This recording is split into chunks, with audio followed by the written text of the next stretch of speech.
Yeah, I bet that most Americans today that identify as Republicans would say that they would consider the Republican Party the party of small government. And I think that that in itself is a really great example of how decades of misinformation can alter people's perception and the way that they think. Because they overwhelmingly just supported a man who wants to do anything but make the federal government less powerful, i.e. smaller.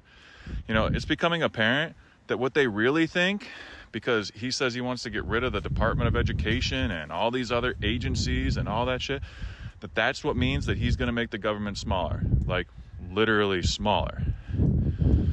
When they talk about small government, it refers to the power of the government, you fucking simpletons. It refers to how much influence the federal government has in our day-to-day lives and how much that they can get into our business and make laws against us.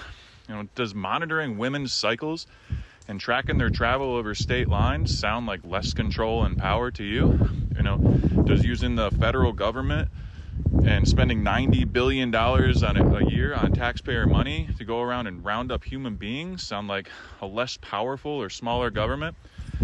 Does electing a man who openly says that he wants to consolidate power on the federal level, and more specifically, the executive branch, which is run by him, does that sound like a smaller or less powerful government to you?